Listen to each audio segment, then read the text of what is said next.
Après une réunion formation sur le compostage organisée par Versailles Grand Parc, Véronique rapporte chez elle un composteur. C'est l'agglomération qui lui fournit gratuitement ce grand caisson de bois qui lui permettra de valoriser ses déchets. En quelques tours de vis, le composteur est déjà monté.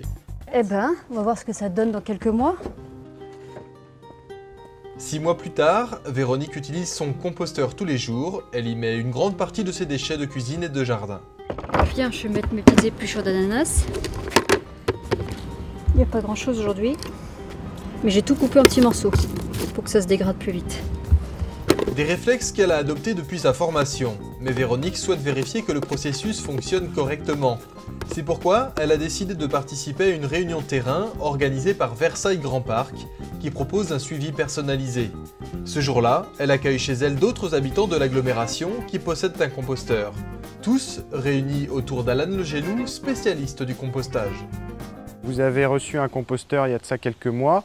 Et donc aujourd'hui, l'objectif de cet atelier, c'est que vous puissiez poser toutes vos questions, qu'on puisse échanger ensemble sur vos pratiques, sur votre expérience, votre bilan du compostage. La plupart possèdent leur composteur depuis moins d'1 an, mais déjà, les bons gestes sont acquis. Je mets les légumes et les déchets végétaux donc de la cuisine. Je rajoute un petit peu des petits branchages et puis des papiers de légumes qu'on a au marché. Je mets bien sûr tous les déchets du jardin, sauf quand ils sont trop gros. J'avais fait un stock de feuilles mortes à l'automne, donc je rajoute au fur et à mesure. Après la théorie, la pratique. Véronique va bénéficier d'un diagnostic précis de son propre composteur grâce à Alan. Des conseils qui seront précieux pour toute l'assemblée. Si on a juste quelques gouttes qui sortent entre les doigts, c'est que l'humidité est bonne. Donc là, on voit que c'est quand même un peu trop humide. Mais pas d'inquiétude, on peut toujours récupérer un compost qui est mal parti. S'il est trop humide ou trop sec, il suffit de rééquilibrer avec les matières manquantes et surtout de bien mélanger. On ne fait pas un millefeuille.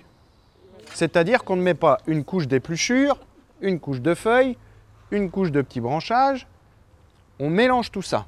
Un bon compost égale humidité, aération, mélange des matières. Le compost mûrit entre 9 et 12 mois avant de pouvoir être récolté. Mais l'avancée du processus dépend aussi des saisons. Je n'ai pas vu de réduction avant, disons, avril ou mai. Vous avez démarré quand? J'ai démarré, je pense, en novembre. Donc en hiver, effectivement, le processus de compostage il ralentit. Il fait froid, les micro-organismes ils sont comme tout le monde, quand il fait froid, eh ben, ils ralentissent leur activité. Et puis au printemps, dès qu'il recommence à faire chaud, on constate que là, tout se remet en activité et puis que ça recommence à travailler. Le niveau de notre composteur, il se remet à baisser. Des explications, des solutions et des gestes simples. Pendant ces réunions terrain, toutes les questions trouvent leur réponse grâce à Alan. C'est très noir, très foncé et je n'y vois plus ce que j'y ai mis au départ. Ça a une odeur de sous-bois et ça ressemble à du crumble. Ça veut dire qu'on a du compost. Donc vous pouvez en mettre n'importe quand, sur n'importe quelle plante, sauf sur les plantes à bulbes comme l'ail, l'oignon et l'échalote qui n'aiment pas les terres riches. Mais rappelez-vous, on en met 2 doigts d'épaisseur, pas plus. Et vous étalez au sol, on n'enfouit pas.